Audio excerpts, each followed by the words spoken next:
Welcome to the step 2. In this step, we will see how we can load and inspect the dataset. And this is step 2.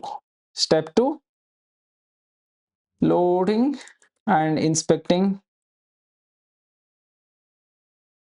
the dataset. So the dataset we'll be using is we load the built-in dataset called empty cars. This dataset is coming from is a part of datasets package. So to know from which package this dataset is coming from, we can add a code block here. I'm adding a code block question mark empty cars. Empty cars will open the help page of the empty cars, and you can see this empty car is a motor trend car road tests dataset, and it is coming from the package called as a datasets. And you can browse through this particular page and get to know the different columns in this particular dataset. This dataset help page states that this is a data frame with 32 observation and 11 columns. So all these 11 column names are listed here. And in case if you want to know more about this dataset, you can anytime come to this particular page and you can see. In order to open this particular page, you can type question mark empty cars, which opens the help page of the empty cars dataset page. So now we have got this empty cars data set, and let me make a copy of this empty cars data set. Data is equal to empty cars.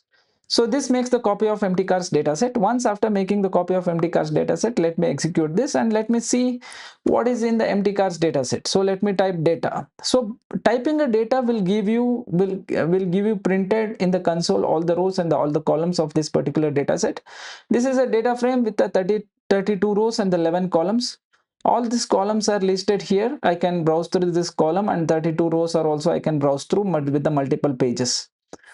So this is one way of seeing the entire data set. In case if your data set is quite large, if you want to see very few rows of the beginning or very few rows at the last, you can always do with the help of head of data, because the data is holding the copy of empty cars data set. I can see only first 6 rows of this empty cars data with the help of head of data. So it gives us all the 11 columns but only first 6 rows.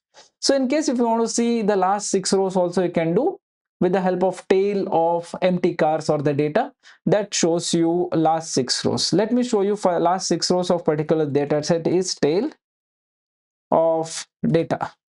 So it shows me the last 6 rows. So head and tail by default return the 6 rows of the beginning and 6 rows at the last. In case if you want to customize this head and tail, you can do head of data comma n is equal to how many number of rows you want to see. If you want to see less number of rows than 6, you can suggest n is equal to 2. That will show you only first 2 rows of this particular data set. You are able to see the first 2 rows of this particular data set. So in this particular step, we have loaded the dataset. The dataset name is empty cars. This empty cars dataset is coming from the datasets package, and the data is holding the copy of the empty cars dataset. Henceforth, we will be doing all the experimentation on the data item, not empty cars directly. So if I can alter the empty cars directly, but it will change the structure of original data item. That's why I'm making a copy of empty cars, and I'll be doing all the manipulation of the data on the data. So in the next step, we'll see and we'll do the exploratory analysis on the empty cars dataset.